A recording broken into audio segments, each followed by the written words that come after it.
ज्ञानोबा तुकोबा यांच्याशिवाय आम्ही जगूच शकत नाही. ज्ञानोबा तुकोबा हे आमच्या जगण्याचं रसायन झालंय. आज महाराष्ट्रामधला वारकरी संप्रदाय संपूर्ण जगभरामध्ये ही संत मंडळी पोहोचली. नवे परदेशातली लोक आमच्या तुकोबांच्या ज्ञानोबांच्या चरित्राचा अभ्यास करायला लागली. वारीमध्ये आपण गेलात तर वारीमध्ये फॉरेनर मंडळी आता दिसायला लागली जास्त प्रमाणामध्ये. का? यच्चयावत जीवाच्या शाश्वत कल्याणाचा जो विचार भारतीय संस्कृतीने मांडला, ती संस्कृती या मातीतली आहे. त्या संस्कृतीने जगाला फक्त उदात्तता शिकवली. जे जे उत्तम उदात्त उन्नत महन मधुर ते जितकं काही चांगलं आहे की नाही ते सगळं आमच्या इथे आहे. बघा, जे जे जगामध्ये चांगलं आहे ते सगळं आमच्या भारतामध्ये आहे. जे जे जगामध्ये उत्तम आहे, उदात्त आहे, मंगल आहे, महत्तम आहे ते सगळं महाराष्ट्रामध्ये आहे. तुम्ही म्हणाल अजून आमच्याकडे कुठले सोयी नाही, काय नाही, काय म्हणता ताई तुम्ही? काही मी संस्कृतीच्या बाबतीत बोलतेय बरं. बाकी मला काही बोलायचं नाही. आम्ही कुठल्या पक्षाचे नाही आणि आम्ही कुणाच्या बाजूचे नाही. जे चांगलं आहे ते या मातीत आहे. या मातीचा गुणधर्म वेगळा आहे. कारण इथं जन्माला येणारं लेकरू सुद्धा या कुशीमध्ये, या मुशीमध्ये वाढतं. अशा आईच्या संस्कारांमध्ये वाढतं की जी परंपरा, जी पिढी ज्ञानोबांची तुकोबांची आहे, छत्रपती शिवाजी महाराजांची, छत्रपती संभाजी महाराजांची आहे. म्हणून जर एखादा आमच्या इथला ब्लड ग्रुप चेक करायला गेला किंवा आपण म्हणतो ना WBC, RBC, white blood cells, तर हे सगळं रक्तामधल्या पेशींचं प्रमाण किती असं जर एखादा तरुण बघायला गेला डॉक्टरांकडे, तर डॉक्टर त्याला सांगतील बाबा रे पांढऱ्या पेशी इतके आहेत, लाल पेशी इतके आहेत तुझ्या रक्तात. पण त्याचबरोबर एक अशी गोष्ट इथल्या मातीतल्या प्रत्येक तरुणाच्या अंगामध्ये आहे, रक्तामध्ये आहे, ती म्हणजे ज्ञानोबा तुकोबा आणि छत्रपती शिवाजी आणि छत्रपती संभाजी. या व्यतिरिक्त आमच्या रक्तामध्ये दुसरं काही आहे असं सांगायची मला गरज नाही. कारण आम्ही इतके भाग्यवान आहोत. आणि बघा ना तुम्ही, आज आम्ही सगळे इथे आहोत, भगवंताच्या नामामध्ये आहोत, भारतीय संस्कृतीचं गुणगान गातो, त्याच्याविषयी अभिमान व्यक्त करतो. ही सगळी मंडळी, ही लेकरं, आज यांच्याच वयाची कितीतरी लेकरं अजूनही बिछाण्यावर मोबाईल घेऊन पसरली असतील की नाही? पण या लेकरांसाठी टाळ्या वाजवा. या आमच्या बहिणी छोट्या छोट्या लहान आहेत. कारण हे संस्कार, हे इथलं भवितव्य आहे, हे या मातीचं भवितव्य आहे. कारण हे जाणीवपूर्वक किंवा ओढून ताणून त्यांना आणलेलं नाहीये इथे. ते आवडीने आली ती पोरं. का जबरदस्ती झाली आहे तुमच्यावर इथं उभं राहायचं आज म्हणून किंवा रोज? नाही ना. किती आनंदाने आले. त्यांच्या चेहऱ्यावरचं तेज बघा.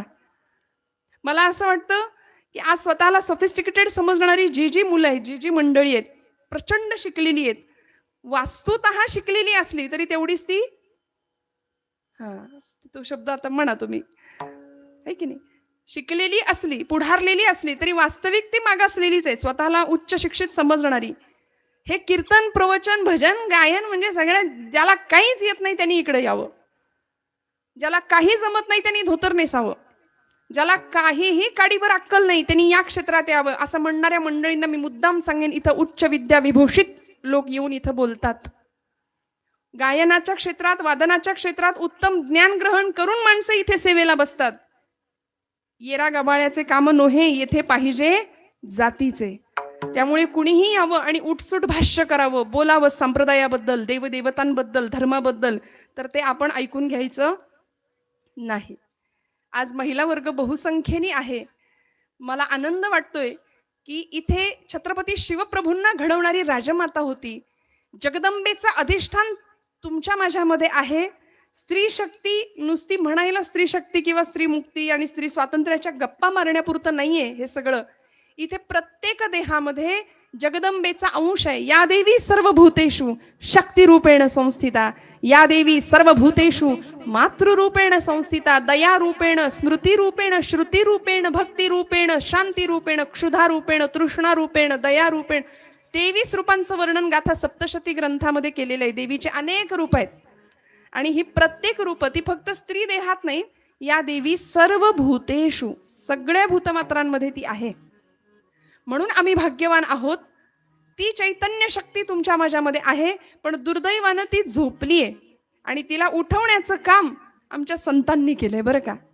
म्हणून काय वानू आता संतांचे उपकार, मज निरंतर जागविती. तुम्हाला मला सतत जागृत ठेवण्याचं काम कुणी केलं असेल तर महाराष्ट्रातल्या संतांनी.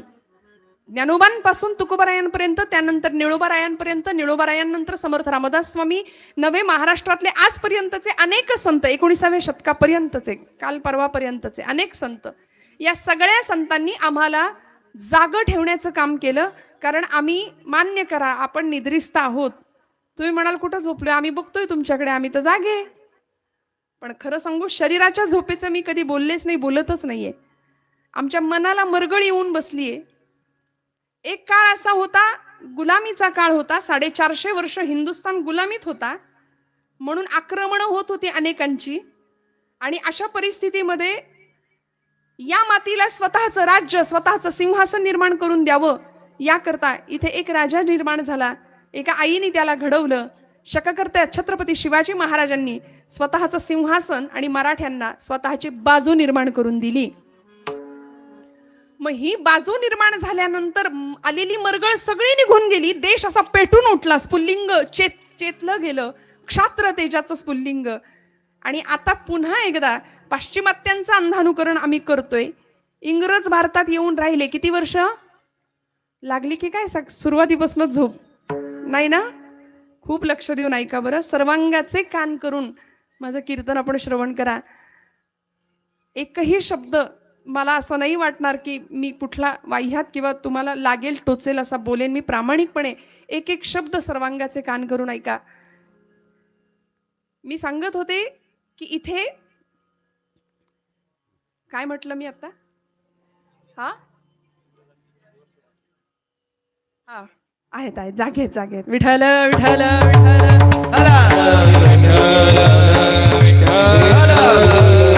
इंग्रज भारतात किती वर्ष राहिले?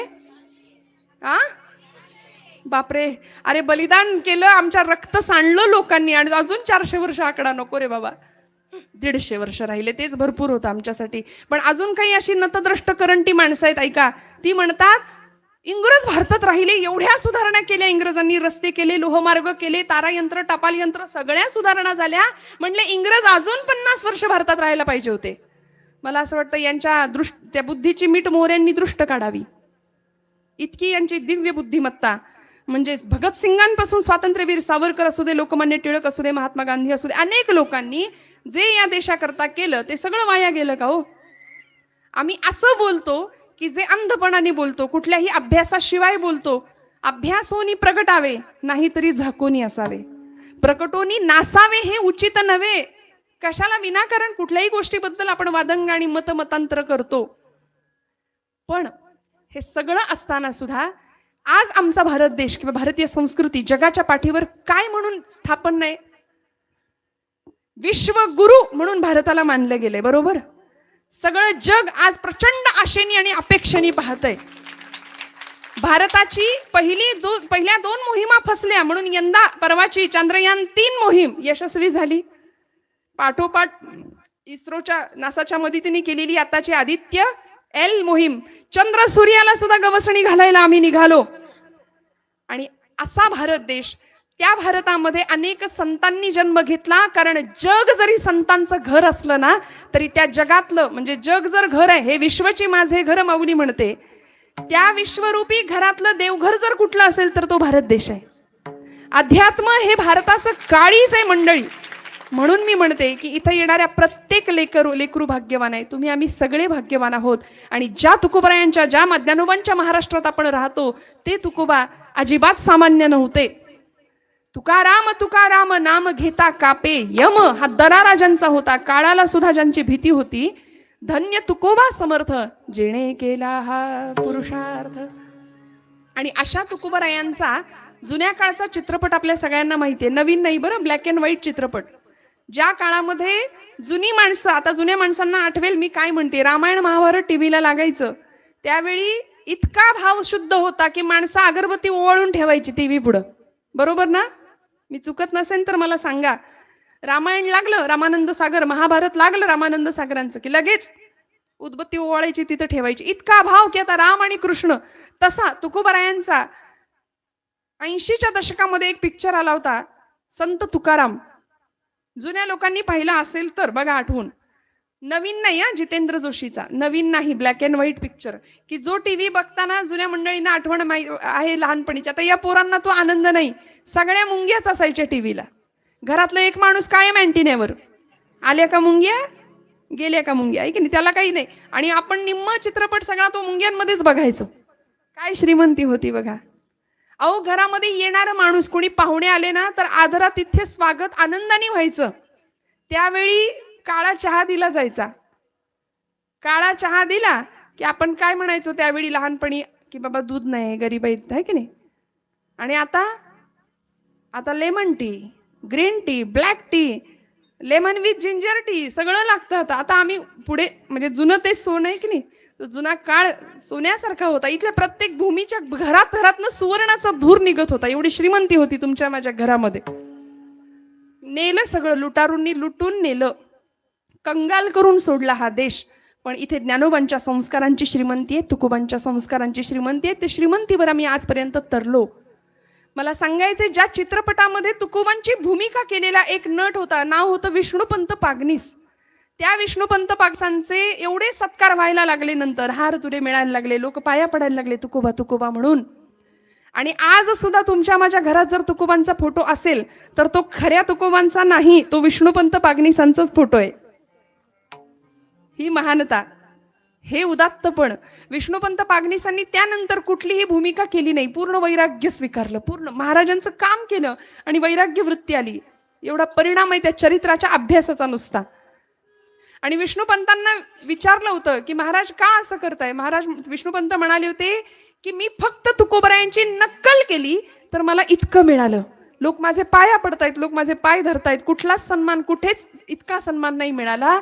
मी फक्त नक्कल केली तर मला एवढं मिळालं. अस्सल तुकोबराय काय असतील म्हणाले, काय असतील अस्सल तुकोबराय. आपण कल्पनाच नाही करू शकत. फक्त तुकोबा, ज्ञानोबा हे नाव उच्चारलं आणि संपलं असं होत नाही. या नावांबरोबर एक क्रांतदर्शी विचार तुमच्या माझ्यापर्यंत येऊन पोहोचतो. 3,500 ते 5,000 अभंगांच्या रूपाने गाथा लिहिली आहे. मला असं वाटतं आज तुम्ही कीर्तनाला आलात ना, हळूहळू गाथा पण उघडा, हळूहळू ज्ञानेश्वरी उघडा. या सगळ्या मंडळींनी आता काय, म्हणजे 60-70 ओलांडलेल्या मंडळींनी ती उघडायचीच आहे. पण आयुष्याच्या प्रवासाला सुरुवात करायचंय ना. आपण परक्या ठिकाणी गेलो, आता आम्ही आलो इकडे, मॅप लावून आलो, थोडासा रस्ता, तरी लोकेशन पाठवलं होतं दादांनी. आपण मॅप लावतो की नाही महाराज. निघालो कुठे प्रवासाला, किंवा त्याला आपण नकाशा म्हणतो, ॲटलस म्हणतो.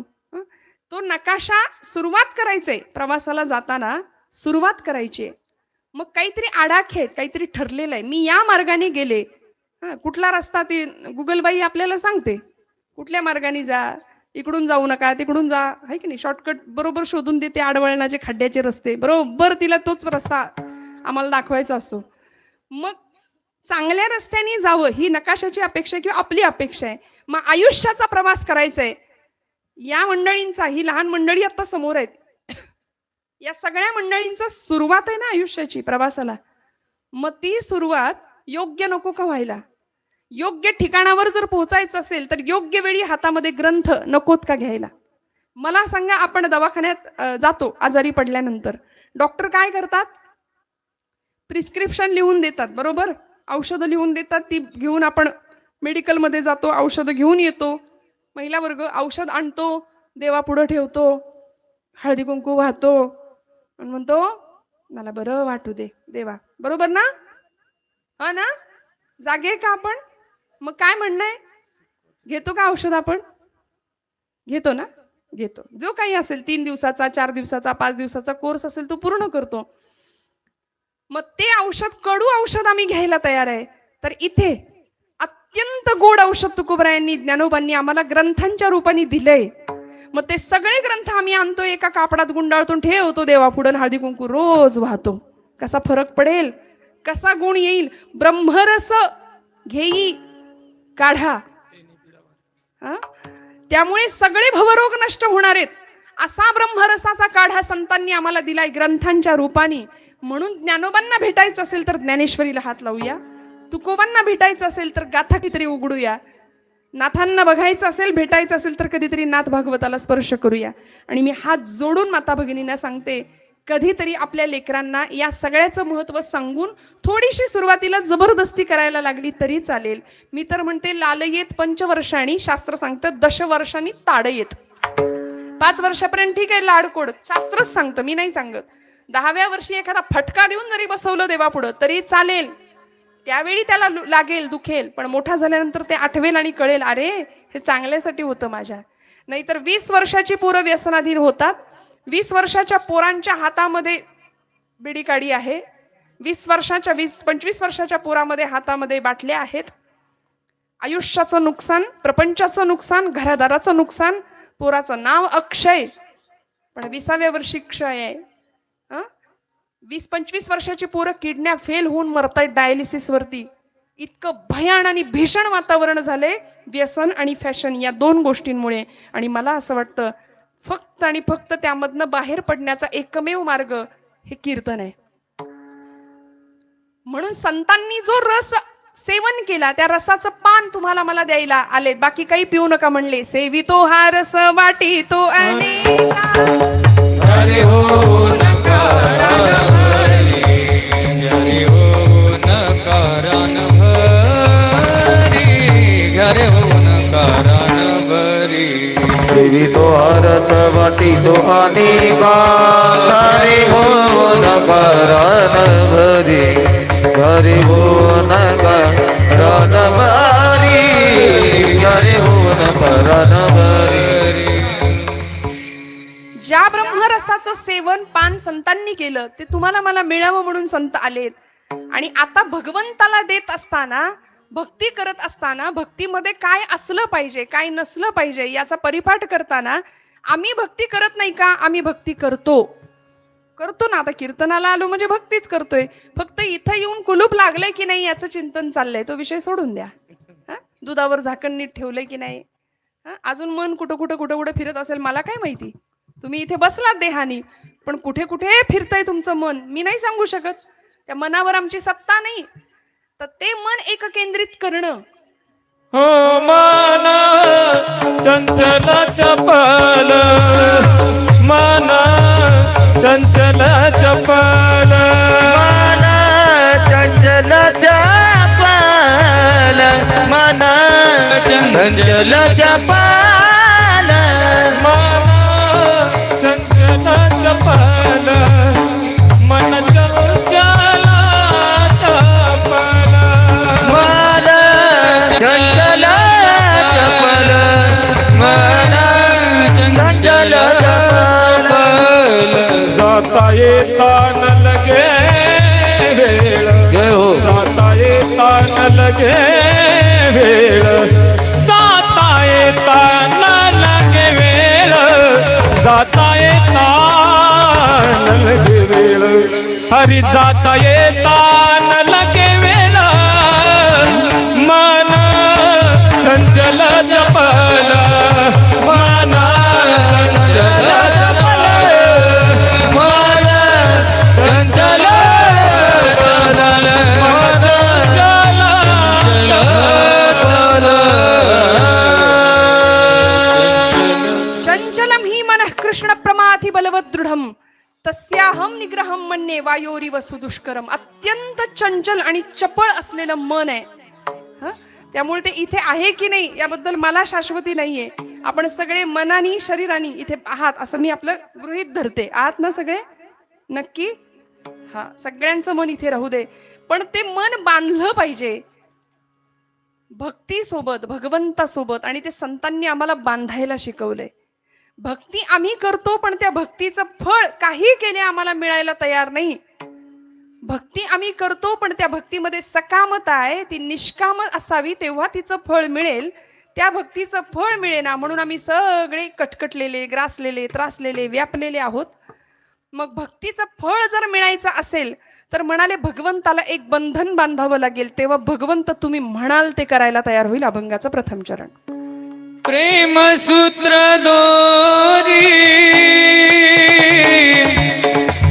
प्रेम सूत्र दोरी, प्रेम सूत्र दोरी, प्रेम सूत्र दोरी, प्रेम सूत्र दोरी,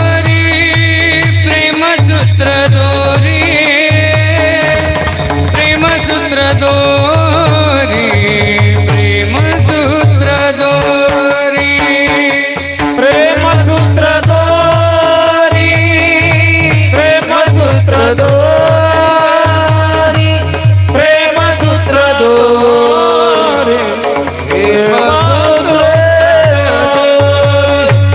प्रेमसूत्र दोरी प्रेमसूत्र दोरी प्रेमसूत्र दोरी प्रेमसूत्र दोरी ने तो तिकडे जातो हरी ने तो तिकडे जातो हरी ने तो तिकडे जातो हरी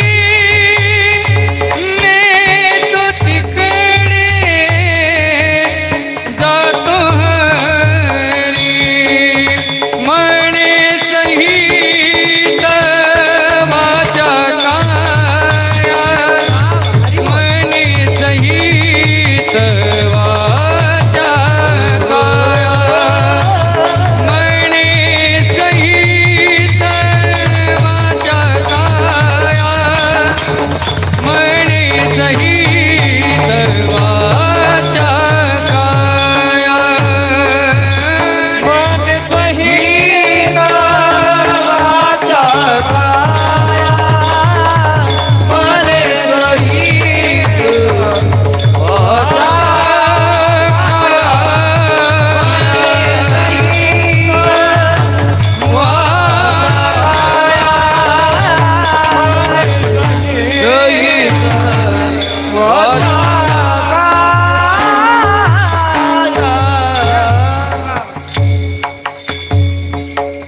ही गंधर्व सभा आहे खऱ्या अर्थी बरं का. आणि हे एका दिवसात होत नाही, अनेक वर्षांची तपश्चर्या साधना असावी लागते, तेव्हा आपलं हृदय हेलावून टाकणारी एखादी चाल किंवा एखादा नाद ऐकू येतो. प्रेमसूत्र दोरी नेतो तिकडे जातो हरी. महाराज म्हणले भगवंताला बांधायचंय कशामध्ये? एक प्रेमाचं सूत्र भगवंताला बांधा.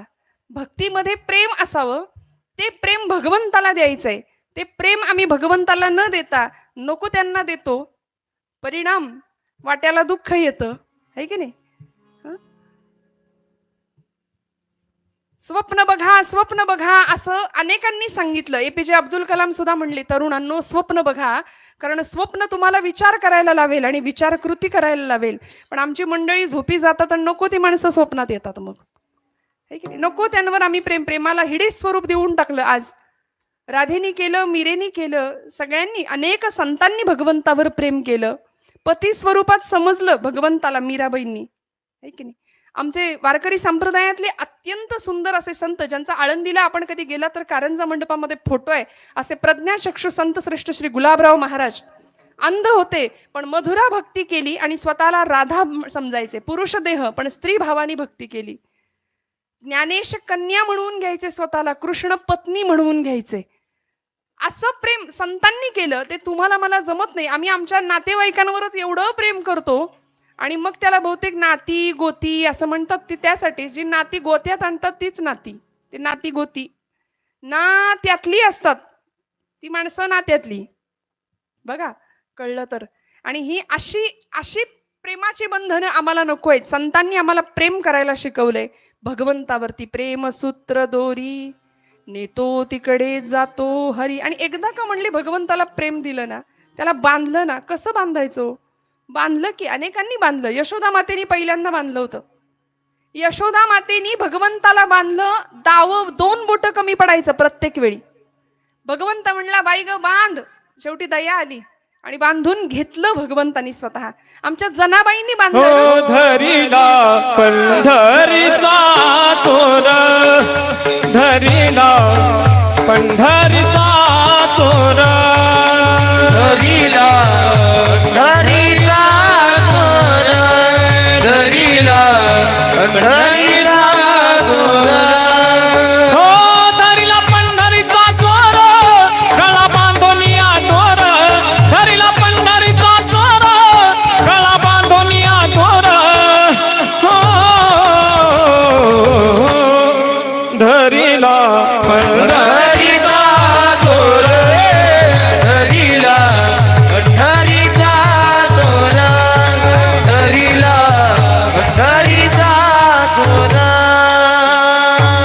हृदय बंदी खाना केला बंदी खाना केला आता विठ्ठल कोंडीला होत विठ्ठल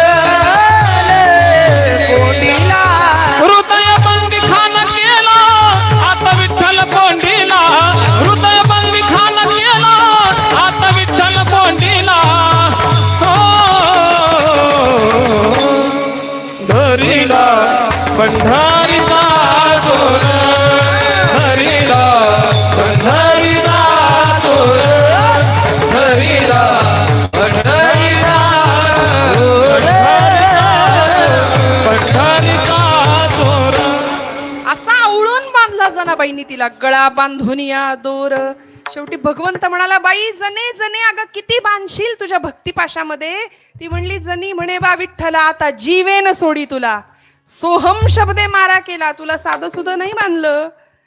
सोहम शब्दे मारा केला, श्वास घेतानाचा सूर सो आणि सोडताना हम, प्रत्येक श्वासाला तुला आठवलं भगवंता.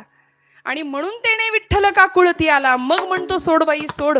पण जनाबाईंनी असं बांधलं की रोज सकाळी जात्यावर बसावं दळण दळायला. आणि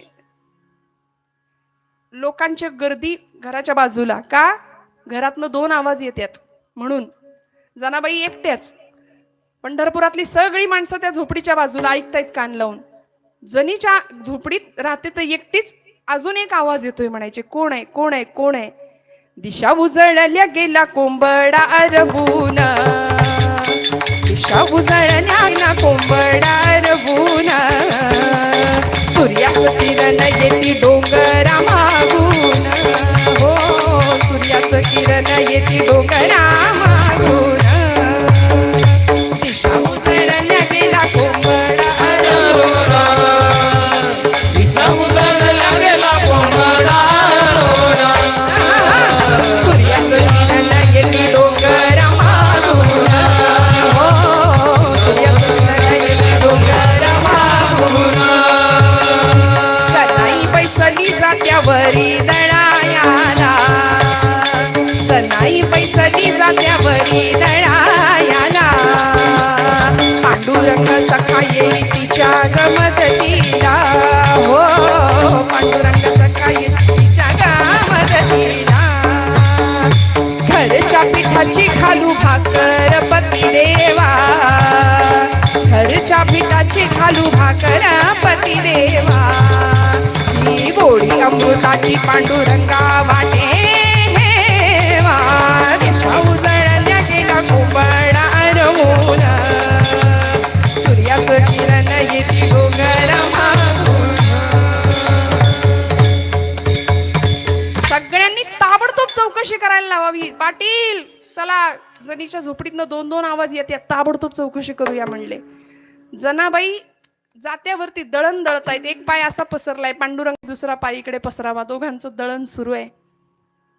जनी मांडते दळण नाम ओठी घोळते, भारी जड हे जाते तुझी या विना. सख्या पांडुरंग आलास का रे. भगवंतांनी सांगावं, मीही होतो एकला. अगं जने मला तरी कुठं करमतं तुमच्यासारख्या भक्तांशिवाय. करमेना मुळी मला आरसा मला गे दिधला, तुझे या दिठेन. गोड पांडुरंगा सख्या आलास का रे. हात तुझा लागला रे, जात झालं हलक हलक. दारी आलं अमृत पीक तुझे या दिठीन. गोड ओव्या गाव्यात दोघांनी. भगवंत म्हणतात, प्रेमसूत्र दोरी अशी बंधन बांधणार मला कुणी नाही ग आज. आणि खरंय मंडळी, आज विटेवरचा पांडुरंग 28 युगांपासून उभा आहे. विचार करत असेल कोणीतरी एखादा नामदेव येईल, मला आर्जव करून भरवेल, प्रेमाने म्हणेल पांडुरंगा घे. एखादी जनी असेल मला बोलवेल, ये रे पांडुरंगा सख्या. एवढं प्रेम होतं. म्हणून जनी जाय पाणी आसी मागे धावी ऋषिकेशी.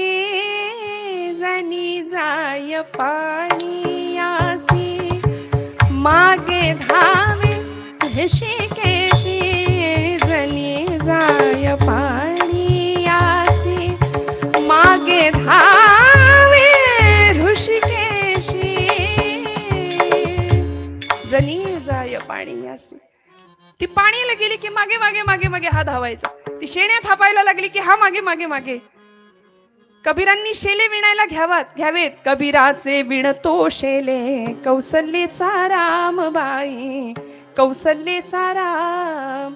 भाबड्या या भक्तासाठी देव करी काम कौसल्येचा रामबाई कौसल्येचा राम.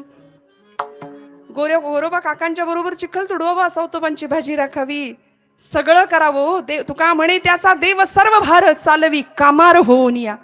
झाला महार पंढरीनाथ झाला महार पंढरीनाथ झाला महार पंढरीनाथ झाला महार पंढरीनाथ झाला महार पंढरीनाथ झाला महार पंढरीनाथ. काय देवाची सांगू मात काय देवाची सांगू मात झाला महार पंढरीनाथ झाला महार पंढरीनाथ महार पंढरीनाथ झाला महार पंढरीनाथ झाला महार पंढरीनाथ. मुंडाशात बांधिली चिठ्ठी मुंडाशात बांधिली चिठ्ठी फेकी तो दुरून जग जेठी. दामाजीन विकली ती कोठी विकली ती कोठी विकली ती कोठी. त्याच दाम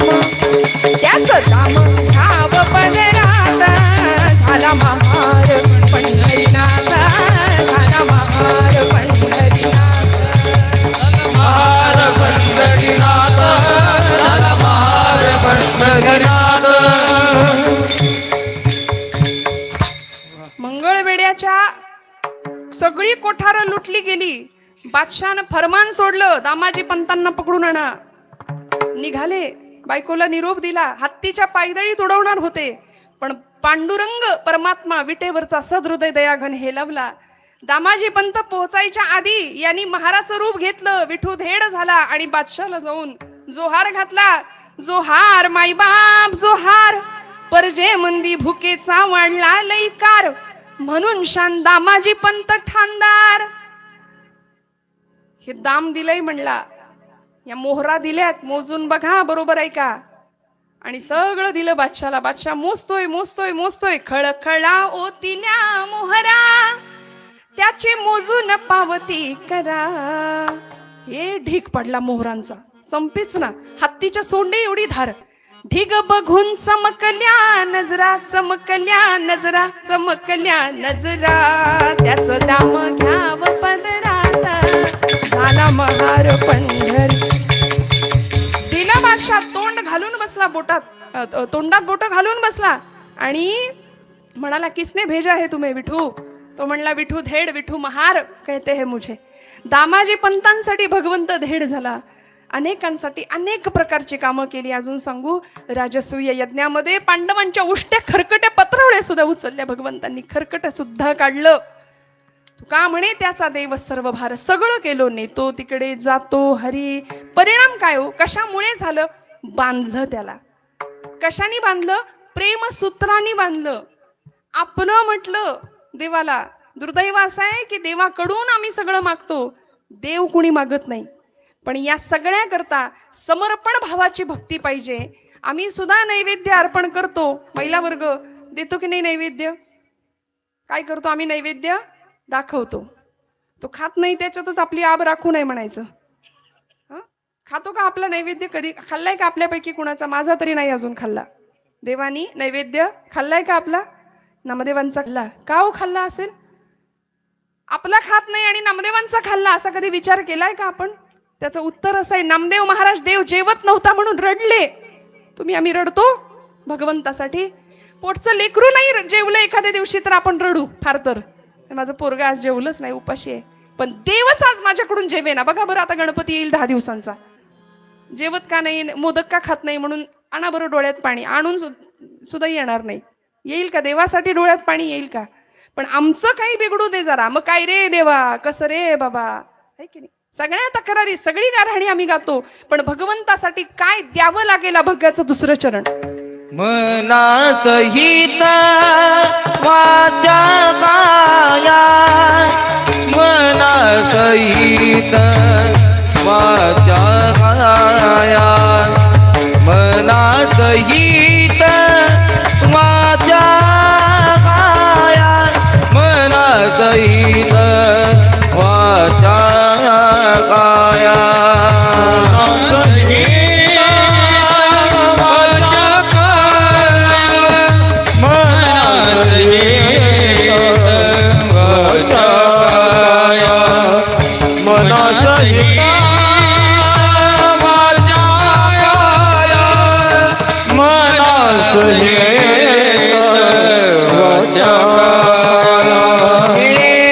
अवघे दिले पंढरी राया, अवघे दिले पंढरी राया, अवघे दिले पंढरी राया, अवघे दिले पंढरी राया, हे अवघे दिले पंढरी राया, अवघे दिले पंढरी राया, अवघे दिले पंढरी राया, अवघे दिले पंढरी राया. माने कैदवाचा काया, अवघे दिले पंढरी राया, मने सहित पंढरी राया, मने सहित वाचा काया, मने सहित वाचा, मने सहित वाचा काया.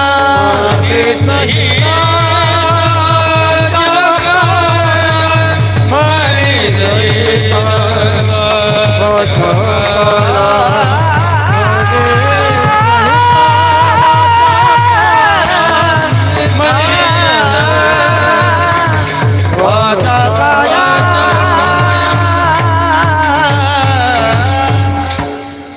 मने सहित वाचा काया, अवघे दिले पंढरी राया. काय द्यायला लागेल देवाला? मन, वाणी आणि काया म्हणजे देह. जे दिलं, संतांनी दिलं, महापुरुषांनी दिलं, सत्पुरुषांनी दिलं. इंद्रायणी भीमेच्या काठावर मरणाला निधड्या छातीने सामोरा जाणारा या देशाचा, या महाराष्ट्राचा युवराज छत्रपती धर्मवीर संभाजीराजे.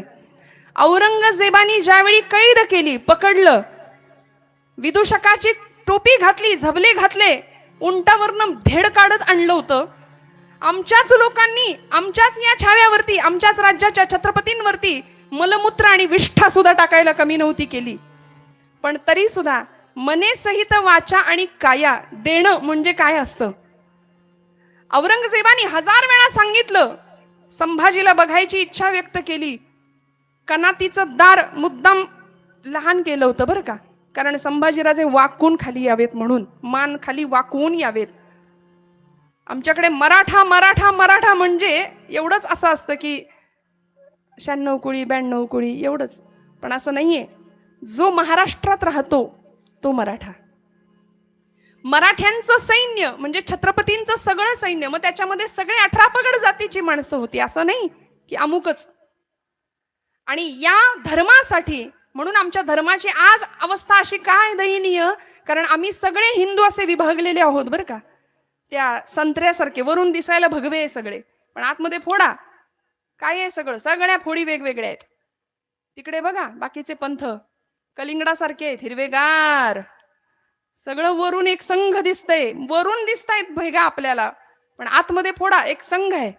म्हणून आज संध्याकाळ झाली की हिंदू धर्मातली किती पोरं रोज देवापुढे बसतात? मला सांगा तुम्ही, हात वर करायचं जेवढी मुलं आहेत रोज, प्रामाणिकपणे, उगी खोटं नाही बोलायचं इथे येऊन.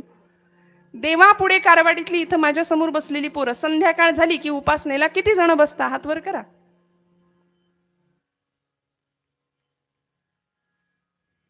विठ्ठल विठ्ठल विठ्ठल.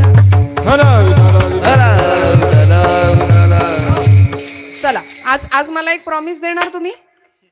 ऐकताय ना, माझी भाषा कळतीये, बोलताय सगळे. हा, इकडे आपल्या मोठ्या बहिणीला ओवाळणी घाला लेख. आता रक्षाबंधन झाले, असू द्या, पण द्याल का? ऐ, तुम्हाला तुमच्याशी बोलते, जमेल? देवापुढं बसायचं उद्यापासून, नुसतंच बसायचं नाही, बसून करायचं काय? मिटा डोळे, राहू दे, फार तासन तास बसा म्हणत नाही मी. ही एकाग्रता, हे मेडिटेशन तुम्हाला तुमच्या अभ्यासात कामी येईल, त्यातनं लाभ बघा, राहिलं बाजूला, फायदा तोटा राहू द्या. पण हे करत असताना मी ज्या मातीत जन्माला आलो, ज्या आईवडिलांच्या पोटी जन्माला आलो, ज्या संस्कारांनी आजपर्यंत इथपर्यंत आलो, ते संस्कार भगवंत टिकू दे, तुझा कृपाशीर्वाद राहू दे, त्याचे आभार मानायचे फक्त. भीमरूपी महारुद्रा वज्र हनुमान मारुती. कॉन्व्हेंटनी पार वाट लावली आमच्या पोरांची. काही नाही त्याच्यात, एक श्लोक शिकवत नाहीत, टिकली सुद्धा पोरींना लावून येऊन देत नाहीत शाळेत. बांगडी घातली तर काढायला लावतात पुण्यात, अशा शाळा आहेत. बरं, इथे पोरींना सुद्धा टिकली लाव म्हटलं तर राग येतोय. हातात एखादी बांगडी घाल म्हटलं तर तिला राग येतो. केस चांगले बांधून राहा म्हटलं तर राग येतो. काय धर्माच्या गप्पा मारायच्या आम्ही? माझा माता भगिनी वर्ग, मी नेहमी सांगते, खरं तर माझ्या बोलण्याने राग सुद्धा येत असेल कुणाला, आणि राग आला तर आला, परत बोलवू नका, फार काय कराल, परत बोलवू नका.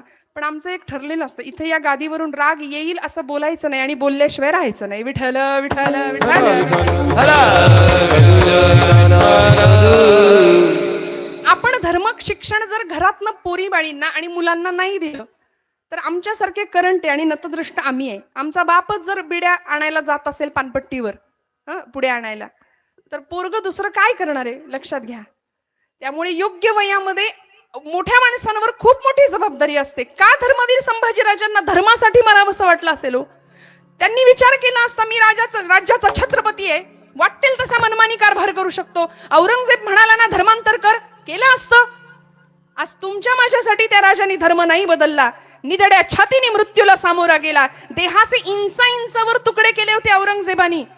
आज आम्ही सगळं विसरलो नाही. देवाला एक नमस्कार करणारी पिढी घराघरात आम्ही निर्माण करू शकलो तर आमच्यासारखे नतद्रष्ट आणि करंटे आम्ही आहोत.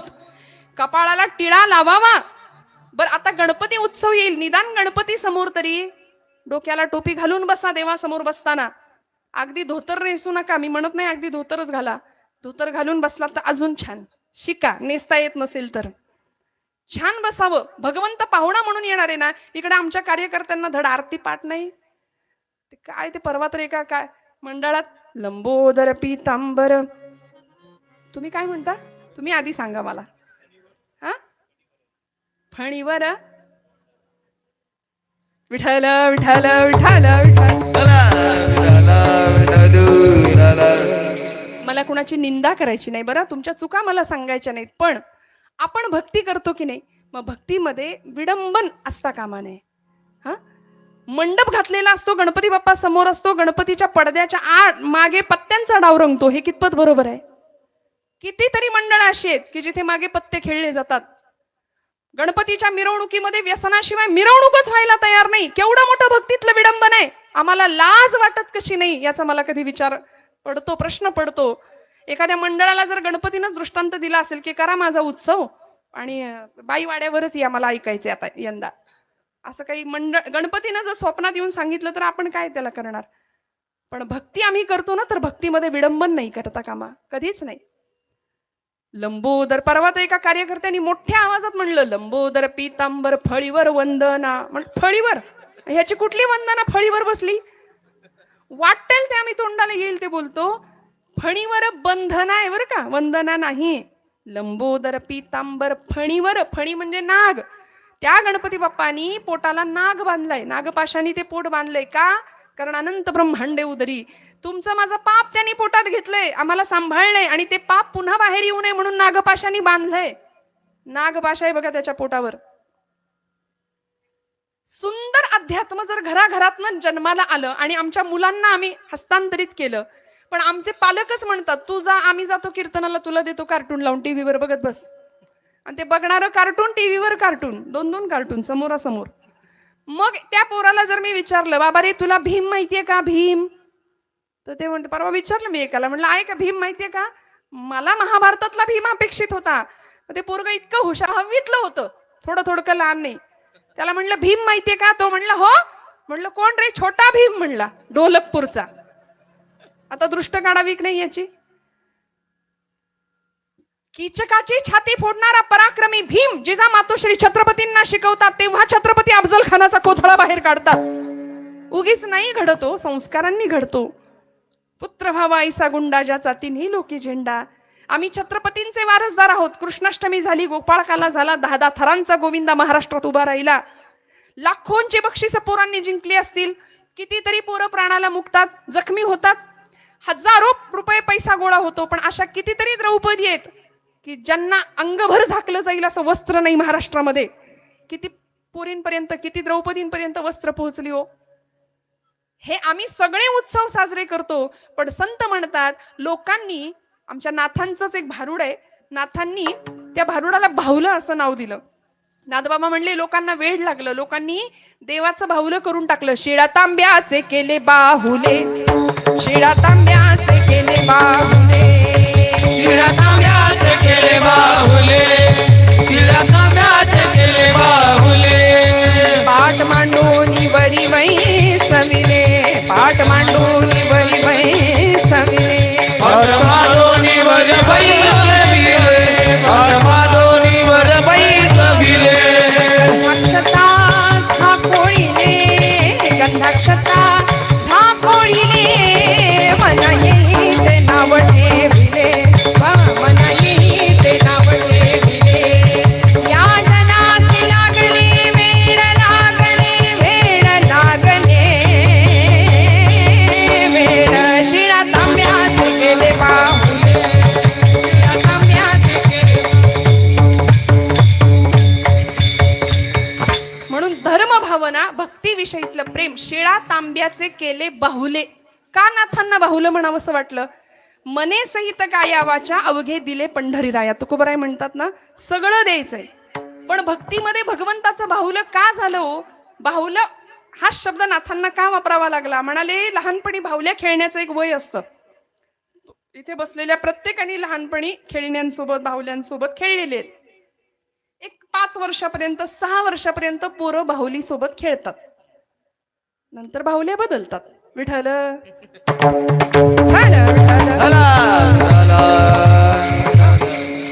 पण ती जी बाहुली 5व्या वर्षापर्यंत खेळलेली असते ती कुठं जाते? कुठेतरी आडगळीच्या खोलीत किंवा भंगारात, उकिरड्यात कुठेही पडते. मग तसं म्हणून नाथ महाराज म्हणतात की त्याचा उपयोग करून झाला, त्यांनी जे मागितलंय ते दिलं की झालं, ते बाहुलं झालं. शेवटी त्याचा उपयोग काही नाही. वाटेल ती तशा पद्धतीने भक्ती करतो. मला सांगायचं एवढंच की ज्या धर्मासाठी छत्रपती संभाजीराजे गेले, ज्या धर्मासाठी जगायचं कसं हे छत्रपती शिवप्रभूंनी आम्हाला शिकवलं.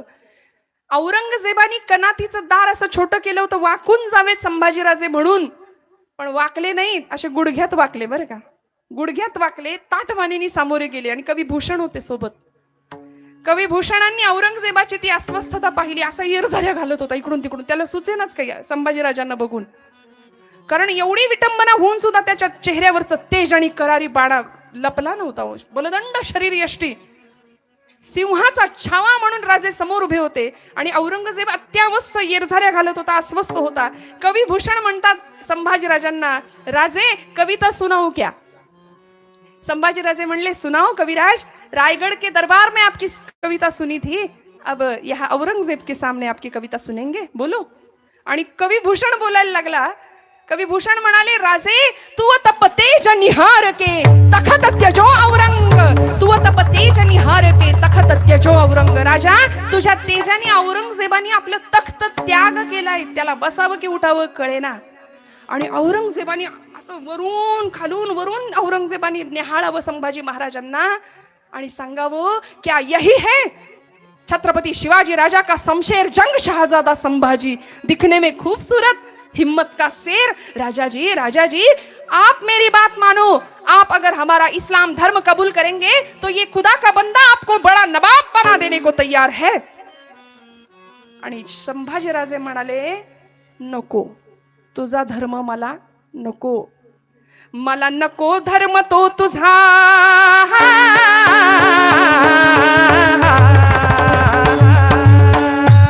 वा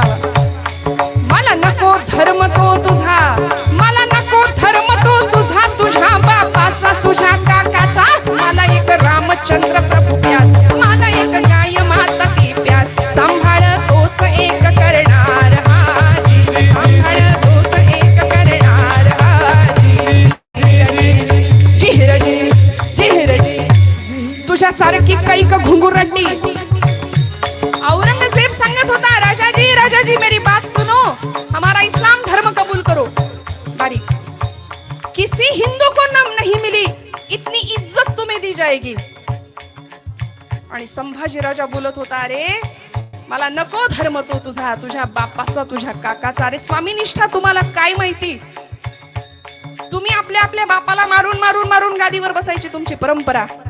इथे स्वामीनिष्ठेबद्दल तर तू बोलूच नकोस म्हणाला. मला नको तुझा तो धर्म,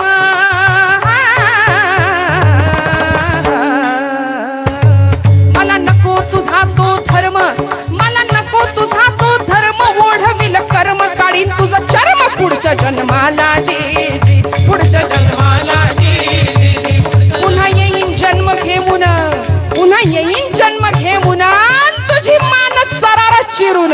पुन्हा येईन जन्म घेऊन, पुन्हा येईन जन्म घेऊन तुझी मान चरारा चिरून. कोल्ह्या कुत्र्या हाती खाववीन तुझ्या देहाला जी, तुझ्या देहाला जी, तुझ्या देहाला जी. औरंगजेब असा संतापला, खामोश म्हणाला. सीधी बात बतलाने वाली पर टूट पड़ी है औलाद. तुझसे सीधी बात करने में कोई हासिल नहीं है. याद रख, न मानेगा तो कुत्ते की मौत मर जाएगा. आज तक किसी को नहीं मिली इतनी इज्जत तुझे दे दूंगा. इस्लाम धर्म में कबूल करो. न मानेगा तो कुत्ते की मौत याद रख मर जाएगा. शहाजीराजे संभाजीराजे म्हणतात, औरंगजेबा अरे कुत्र्याची मौत तू तरी बघितलीस का? त्याची मौत बघायला आधी त्याच्या स्वामीनिष्ठतेचा प्रत्यय घ्यावा लागतो. तुझी सगळी जिंदगी गेली फंद फितुरांच्या सहवासात, तू काय आम्हाला स्वामीनिष्ठा शिकवणार? आणि श्रोते हो, औरंगजेबानी संभाजीराजांना साखळदंडांनी जेरबंद केलं होतं. 20 माणसांना ऐकत नव्हता माझा राजा. काय तब्येत असेल, उगाच नाही घरात बसून गप्पा मारायच्या. इकडे आम्ही पारावर बसतो, हातात पत्ते असतात आणि म्हणतो या देशात क्रांती झाली पाहिजे.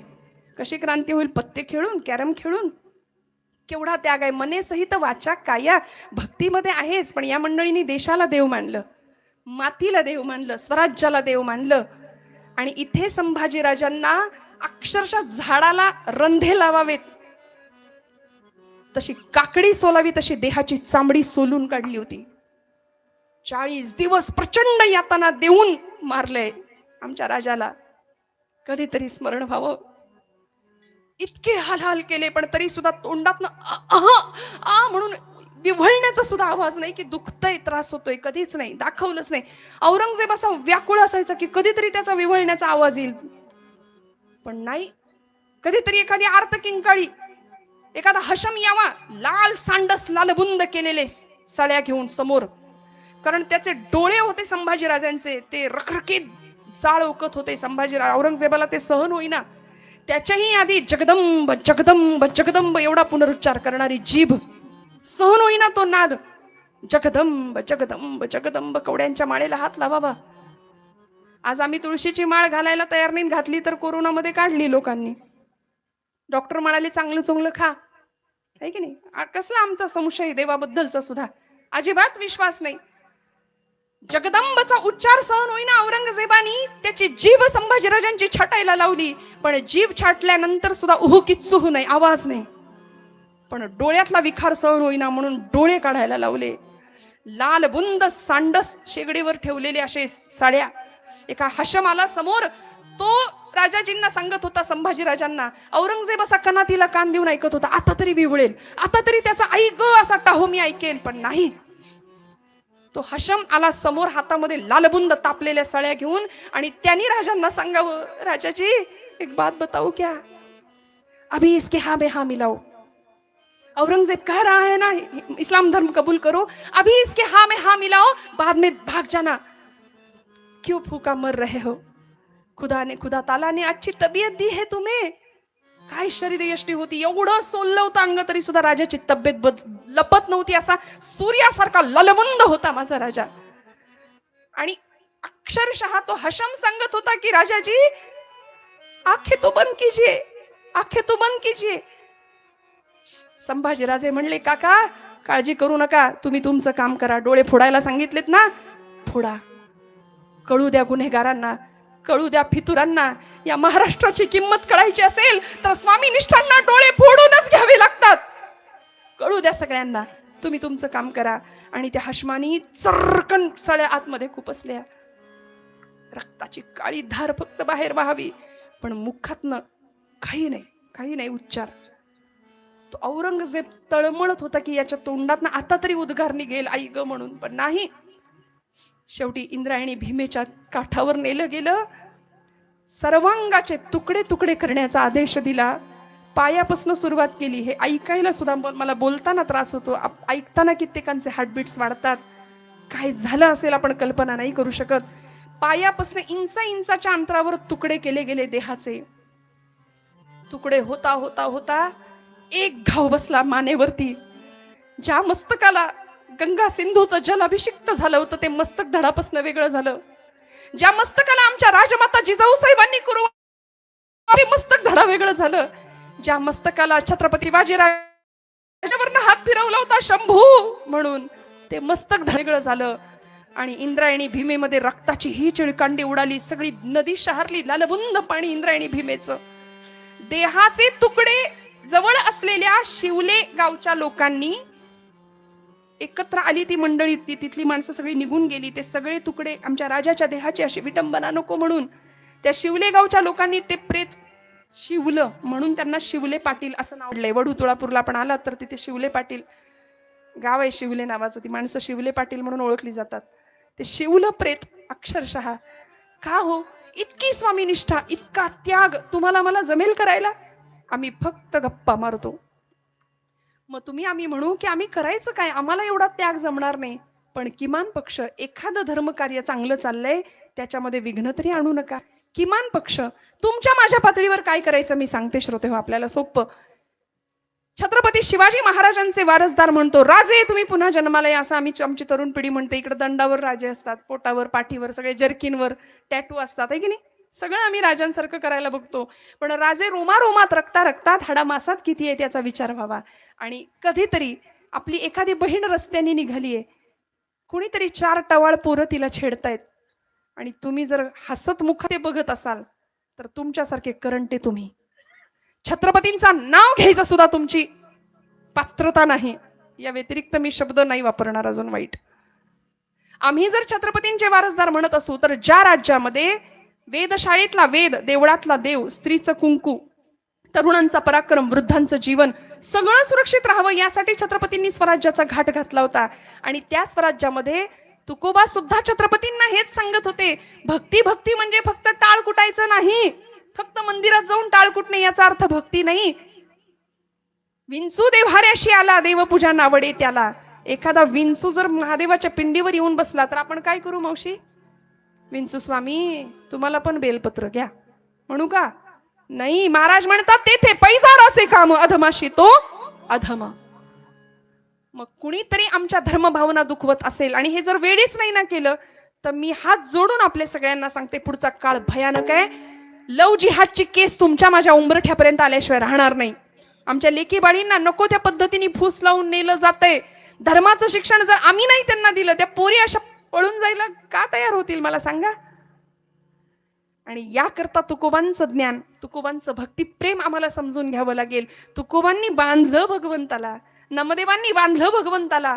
अनेक छत्रपती शिवप्रभूंनी सुद्धा नुसती तलवार नाही गाजवली, त्या तलवारीला नाव दिलं होतं भवानी तलवार. अधिष्ठान होतं देवी उमे कालिके आदि शक्ती शिवानंदिनी भक्त कल्याणिनी.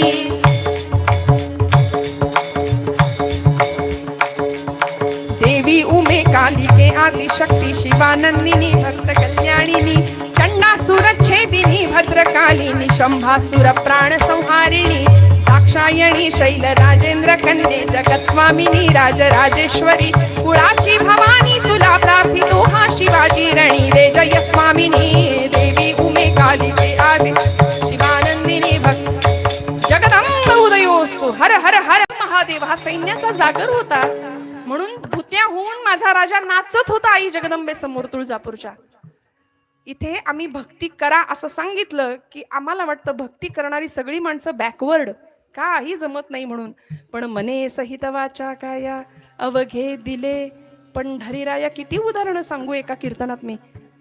ऐन 23व्या वर्षी फासावर जाणारे भगतसिंग सगळं दिलं, सगळा देह समर्पित केला आमच्या संतांनी सुद्धा, सत्पुरुषांनी सुद्धा आणि महापुरुषांनी सुद्धा. कारण माहिती होतं या सगळ्यावरती सत्ता जर कुणाची असेल तर ती फक्त आणि फक्त भगवंताची. सत्ता सकळ माया ते. हो, सत्ता सकळ माया ते. हो, सत्ता सकळ दयाती. हो, सत्ता सकळ दयाती.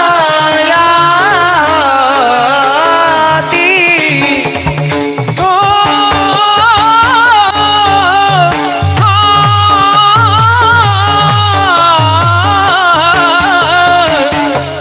सत्ता सकळ माया ते. हो, सत्ता सकळ माया ते. हो,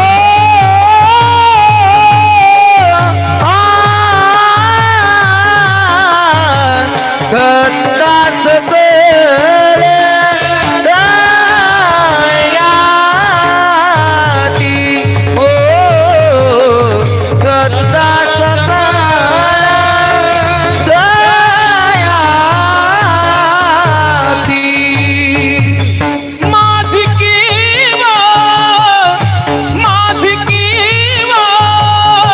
काकुलते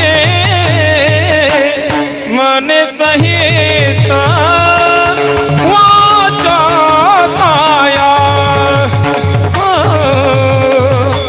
मने सहित वाचा काया.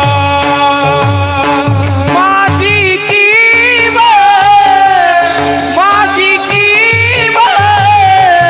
कापुलती मना सहित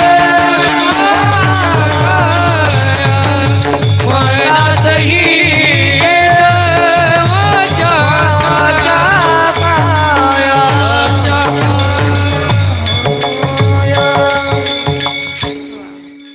त्याची सत्ता आम्हाला मान्य करावी लागेल. सत्ता सकळता या हाती माझी किव काकुळती. भगवंत सर्व सत्ताधीश आहे.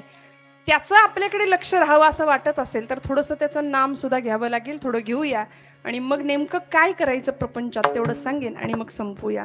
विठोबा रखुमाई.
प्रेमसूत्र दोरी नेतो तिकडे जातो हरी. मने सहित वाचा काया अवघे दिले पंढरीराया सप्ता सकळतया हाती माझी कीव काकुळती. थोडस भगवंताचं तुमच्या माझ्याकडे लक्ष जावं. काय करावं? प्रपंच सुद्धा, प्रपंचात परमार्थ आणता येतो की नाही? येतो का? हो, येता जाता उठत बसता कार्य करता सगळं करता येतं. काम जनाबाईंनी केलं. दळिता कांडिता तुझं गाईनं आनंद. आम्हाला कुठे जंगलात वनात जायची गरज नाही, प्रपंच सोडायची गरज नाही. झालं 11ला तुम्ही रोज उठत असाल जागेवरनं, मला माहितीये. तुम्ही म्हणाल आत्ताशी विठोबा रखुमाई, म्हणजे अजून किती वेळ? पण जास्त वेळ नाही लांबवणार, तुम्हाला कंटाळा येईल इथपर्यंत. पण त्याची सत्ता आम्हाला कबूल करावी लागेल, मान्य करावी लागेल. कुणाची? कुणाची सत्ता? कुणाची सत्ता सध्या आता? हा, आत्ता कुणाची सत्ता आहे? मी राजकारणातलं विचारतच नाही बघा. तुमच्या डोक्यात तेच आहे सारखं, विठ्ठल विठ्ठल विठ्ठल.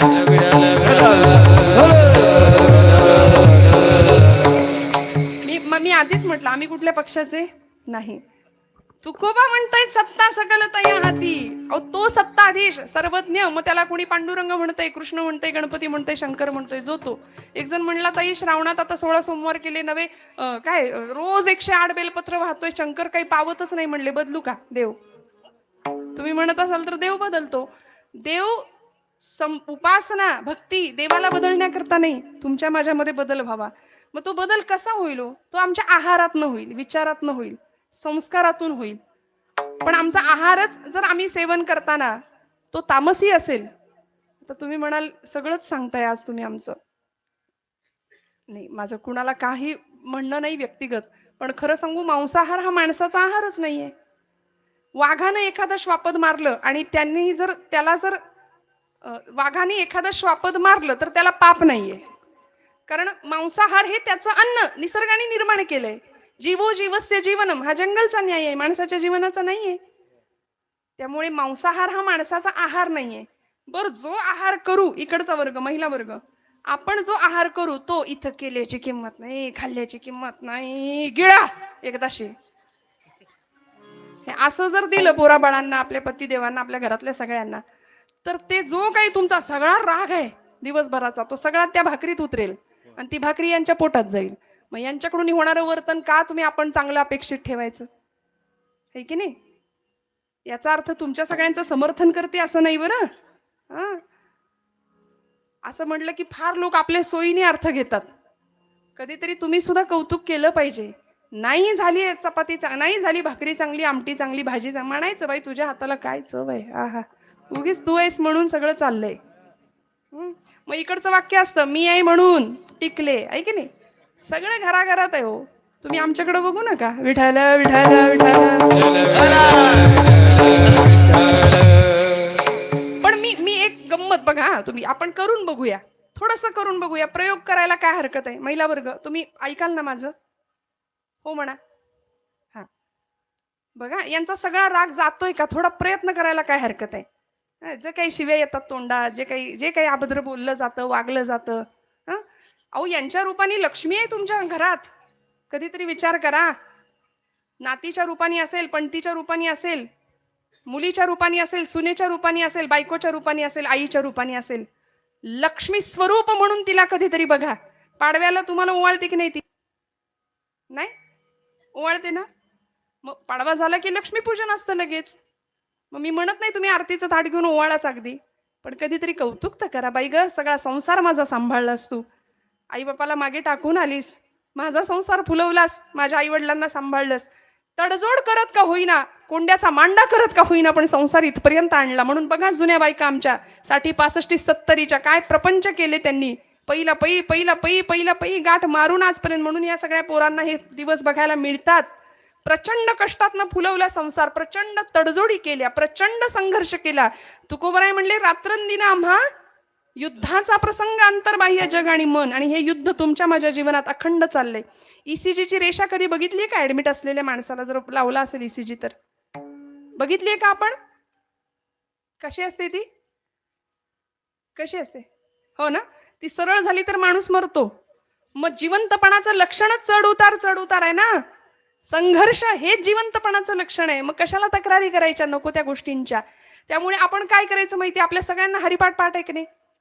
हा घ्यायची कणिक मळाला. देवाची द्वारी उभा क्षण भरी, तेणे मुक्तिचारी साधी येल्या. भिजत ठेवली 10-15 मिनिटं, नाही ठेवली गडबडीत, घ्या गोळे करायला. हरिमुखे म्हणा, हरिमुखे म्हणा, पिठात बुडवायचा. पुण्याची गणना कोण करी, घ्या लाटायला.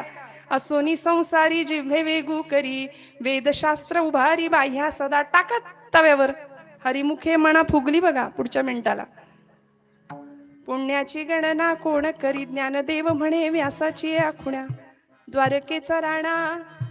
हा आणि अशी हरिपाठाच्या संस्कारातनं तयार झालेली चपाती किंवा भाकरी जर आमच्या पोरांनी खाल्ली तर काय काय जीवन होईल, काय संस्कार होईल, काय उदात्त जीवन असेल आपण कल्पना नाही करू शकत. त्यामुळे दोन्हीही बाजूंसाठी मी इथे उपदेश करायला आली नाही, तुम्हाला राग येईल असं बोलायला आली नाही, खूप कळतं म्हणून इथे उपदेशवाणीने बोलते असं नाही, काहीतरी कळावं तुमच्या आशीर्वादाने म्हणून खरं तर उभी आहे. पण हे सगळं करत असताना भगवंत सत्ताधीश आहे, त्यांनी आपल्याला सगळं दिलंय हे न विसरता त्याला बांधायचंय प्रेमाच्या सूत्रांनी, दोरीने. आणि मग जीवनाविषयी तक्रार न करता महाराज म्हणतात, बाबा रे तू ठेवशील तसं आम्ही राहू भैरवी. तुका म्हणे ठेवी तैसे,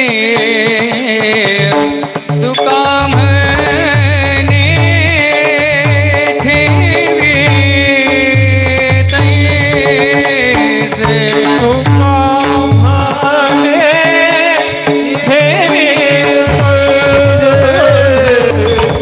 तुका म्हणे ठेवी आम्ही राहो त्याचे इथे, आम्ही राहो त्याचे इथे.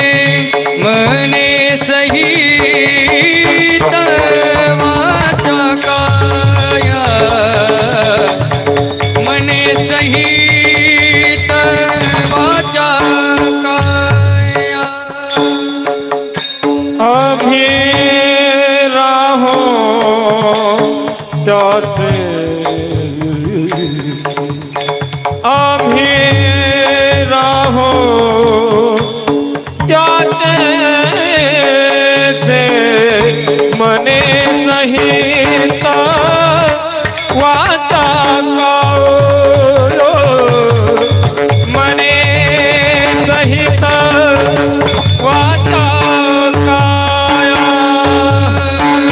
अवघे दिले पंढरी राया, पंढरी राया, पंढरी राया, पंढरी राया, पंढरी राया. अवघे अवघे अवघे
दिले पंढरी राया अवघे दिले पंढरी राया मने सहित वाजा काया मने सहित वाजा काया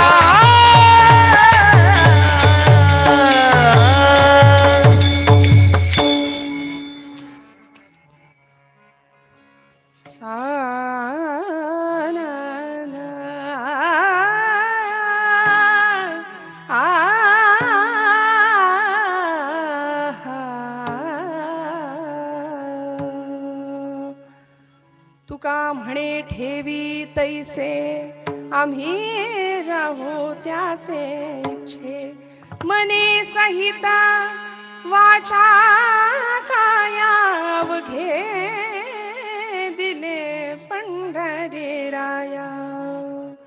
जगद्गुरु तुकोबारायांचा हा अभंग सोपा आहे, सुटसुटीत आहे, 4 चरणांचा होता. महाराज शेवटच्या चरणात म्हणाले ठेवी तैसे आम्ही राहू त्याचे इच्छे. देवा तू ठेवशील तसं आम्ही राहायला तयार आहे.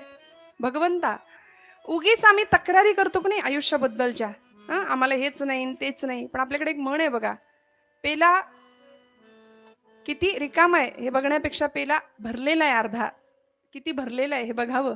दिलंय त्याच्यामध्ये समाधानी राहावं. ठेविले अनंते तैसेचे राहावे, चित्ती असू द्यावे.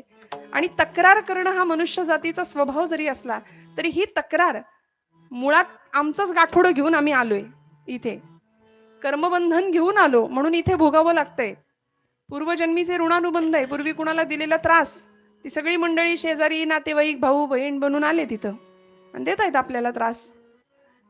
अहो भगवंतांना सुद्धा ऋण चुकवावे लागले, भगवंतांना सुद्धा ते फेडावं लागलं. ऋणानुबंध असल्याशिवाय माशी सुद्धा खांद्यावर बसत नाही असं म्हणतात.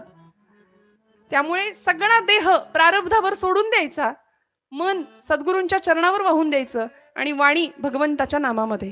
ज्या वाणीला भगवंताचा स्पर्श आहे त्या वाणीला अभद्र आणि वाईट शब्द उच्चारून विनाकारण विटाळ कशाला करायचा. बोलायचंच असेल तर बोलू ऐसे बोल जेणे बोले विठ्ठल डोले. चांगलं बोलूया, इतरांच्या बद्दल चांगला विचार करूया, मद मोह मत्सर या सगळ्या षड्विकारांपासून दूर राहूया आणि प्रत्येकाचं कल्याण चिंतण्याची जी माऊलींची उदात्ततेची भूमिका होती, अवघाची संसार सुखाचा करीन आनंदे भरीन तिन्ही लोक, किंवा हे विश्वची माझे घर, किंवा आता विश्वात्मके देवे, सगळ्या विश्वात्मक भगवंताकडे मागितलं माऊलींनी. वसुधैव कुटुंबकम ही भारतीय संस्कृतीची धारणा तुमच्या माझ्या अंतःकरणात यावी झालेली सेवा भगवंताच्या चरणावर अर्पण करते. बोलत असताना काही वेडवाकडं गेलं असेल तर मोठ्या अंतःकरणाने क्षमा करा. आपल्या सगळ्यांच्या हृदयस्थ पांडुरंगाला नमस्कार करते. उत्तम साऊंड व्यवस्था, उत्तम गायक वादक ही मंडळी, मला वाटते हरिभक्तीपरायण कोरडे महाराज, कोण आहे, कोरडे महाराज, मनापासून अत्यंत महाराजांचं काय हरिभक्तीपरायण संतोष महाराज आणि हरिभक्तीपरायण रोहिदास महाराज, अत्यंत सुंदर साथ ही माणसं असतात म्हणून कीर्तन होतं बरं का. कीर्तनकाराला कदाचित अहंकार, मी कीर्तन केलं, कीर्तन एकट्याचं नाही, किंवा आम्ही कीर्तन वाजवलं, आम्ही कीर्तन ऐकलं, हा सुद्धा अहंकार होऊ शकतो. आज आम्ही कीर्तनाला गेलो, 10 जणांना सांगत फिरवू द्या, तसं नाहीये ते. तुची श्रोता वक्ता ज्ञानासी अंजन, सगळं त्याच्या इच्छेने होतंय. इथं गवताचं पान, वृक्षाचं पानाचं, झाडाचं पान सुद्धा त्याच्या सत्तेशिवाय हालत नाही. तुम्ही आम्ही कोण. डोंगरे शास्त्रीजी म्हणायचे कथा के लिए जाने की हमारी औकात क्या है, ते औकातच म्हणायचे पहिला शब्द, तरी लोक यायचे पुढचे 7 दिवस.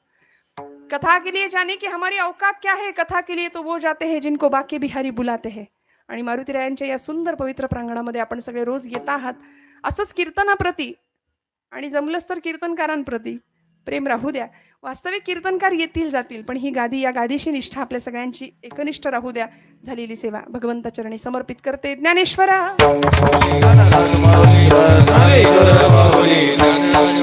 विठ्ठल जय जय विठ्ठल जय जय हो विठ्ठल जय जय कोणी भेटी वा कोणी मंतरे राजमा अपराध महाराज तुम्ही तिथं नाही विचारिला अधिकार मी आपला राजमा अपराध महाराज तुम्ही तिथं म्हणे ज्ञानेश्वरा राखा पायापैकी करा राजमा अपराध महाराज तुम्ही तिथं देव तुकाराम देव तुकाराम